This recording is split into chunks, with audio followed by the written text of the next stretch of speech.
Anak perlu dikerasin biar mereka tangguh. Apa benar? Assalamualaikum, hai parents, aku Vika, aku seorang homeschooler dengan 3 orang anak dan seorang peaceful parent educator. Welcome to my channel, Rumah Berbagi. Aku tuh sebenarnya cukup kaget ya, karena ternyata di luar sana itu masih banyak banget orang tua yang berpikir kalau anak itu perlu dikerasin agar mentalnya kuat, agar mentalnya itu nggak lemah saat harus menghadapi dunia luar yang keras.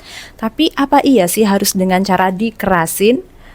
Gini ya teman-teman, jadi saat anak itu melakukan kesalahan, pasti ada rasa atau keinginan dari dalam diri kita untuk mengingatkan mereka. Dan masalahnya banyak orang tua yang menggunakan cara-cara yang negatif seperti ngebentak-bentak, marah-marah, ngomel-ngomel, atau mungkin bahkan sampai memukul. Nah memang kalau dengan cara negatif kayak gitu hasilnya kayak langsung kelihatan gitu. Anak yang dibentak mereka terus langsung patuh, langsung mau menuruti apa yang kita mau gitu kan. Tapi pernah nggak sih kita mencoba melihat lebih dalam apa sebenarnya yang anak kita itu rasakan? Ternyata nih saat kita ngebentak mereka, mengkoreksi mereka dengan cara yang keras seperti itu, mereka bisa langsung patuh karena mereka itu takut. Ada 2 hal yang mereka takutkan. Yang pertama, anak itu takut loh sama ekspresi kita. Jadi kalau kita lagi marah, lagi ngomel-ngomel, ekspresi kita itu menyeramkan dan itu yang bikin anak jadi ya udahlah manut aja. Nah, yang kedua itu takut kehilangan kita. Jadi saat kita lagi ngomel-ngomel itu sebenarnya kita lagi menarik rasa cinta kita dari anak-anak gitu ya. Dan itu yang bikin mereka takut. Mereka nggak mau kehilangan kita sehingga ya udah daripada kehilangan orang tuanya, mendingan ikutin aja deh, mendingan turutin aja deh apapun kata orang tua.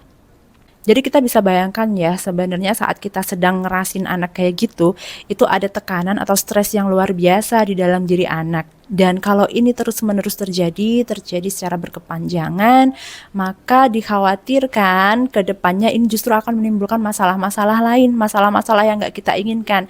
Masalah seperti penarikan diri, kepercayaan diri yang rendah, ketidakstabilan emosi, kecemasan, depresi, dan lain sebagainya. Jadi justru cara-cara yang negatif seperti itu tidak akan memunculkan rasa tangguh, rasa kuat gitu.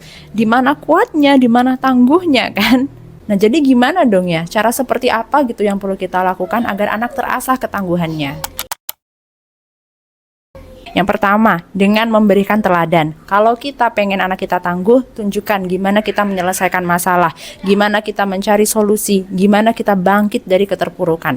Yang nomor 2, bangun koneksi sama anak. Ngobrol, diskusi, main bareng, ketawa bareng, peluk dan cium mereka, dan lakukan itu sebagai aktivitas sehari-hari. Sehingga anak merasa aman secara emosional. Lalu kalau dia merasa aman, maka percaya diri mereka itu akan tumbuh. Yang nomor 3, saat anak itu merasa gagal, kecewa, validasi dan berempatilah. Tunjukkan kalau kegagalan mereka itu tidak mengurangi rasa cinta kita, karena itu yang akan membuat mereka bangkit. Mereka jadi paham bahwa, oh ya, aku gagal, tapi aku masih berharga, aku masih dicintai sama orang tuaku. Nah, yang keempat, kalau anak melakukan kesalahan, maka kita bantu anak memperbaiki diri dengan empathic limit. Jadi kita tegakkan batasan, tapi dengan cara yang penuh empati, bukan dengan cara yang keras seperti yang sudah kita bahas tadi. Gimana pun juga, anak-anak itu tetaplah anak-anak yang mana mereka masih butuh banyak belajar dan masih butuh begitu banyak arahan dari orang tuanya. Jadi saat mengarahkan itu, kita lakukan dengan penuh rasa cinta, bukan dengan marah-marah atau dengan cara-cara yang keras. Nah, kita sendiri nih sebagai orang tua, aku sendiri bahkannya sebagai orang tua itu juga sangat memahami bahwa cara seperti ini mungkin tidak mudah bagi sebagian besar dari kita. Tetapi ini adalah satu cara yang perlu banget untuk kita upayakan. Sesekali keceplosan, kelepasan itu hal yang wajar banget karena kita juga hanyalah manusia biasa. Tetapi kalau sengaja menggunakan cara yang keras, rasanya nggak perlu ya.